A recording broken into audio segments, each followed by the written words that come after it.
Hi friends, మీకు ఈ video నచ్చినట్లయితే లైక్ చేయండి, సబ్స్క్రైబ్ చేయండి.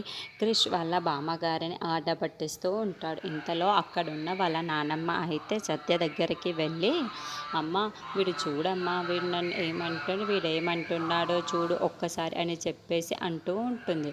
ఇంతలో అక్కడున్న క్రిష్ అయితే, ఏంటే మా శోభనానికి ముహూర్తాలు చూడమంటే మంచి ముహూర్తం లేదని చెప్తావా నువ్వు అని చెప్పేసి అంటూ ఉంటాడు. ఆ మాటలు వినగానే అక్కడున్న వాళ్ళ బామ్మగారు అయితే, రే సరే లేరా, ముహూర్తం లేకుండా శోభనం చేస్తే ఎలా ఉంటుందో చూద్దులే, నువ్వే ముహూర్తం లేకుండా శోభనం నువ్వే చేసుకో అయితే అని చెప్పేసి అంటూ ఉంటుంది.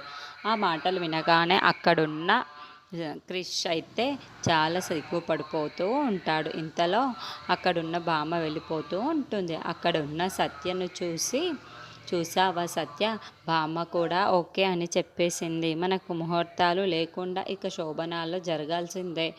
ఈరోజు ఎలాగైనా సరే శోభనం జరిగే తీరుతుంది అని అనుకుంటూ ఉంటారు. అలా వాళ్ళిద్దరూ ఒకరినొకరు చూసుకుంటూ చాలా ఆనందపడుతూ ఉంటారు. అదంతా చూసిన మహాదేవయ్య వాళ్ళ పెద్ద కొడుకు అయితే, బాపు వాళ్ళిద్దరికి కానీ శోభనం జరిగిందే అనుకో, చిన్న ఉన్నాడు కదా, ఆ చిన్న తన చేతిలో తోలుబొమ్మ అయిపోతాడు.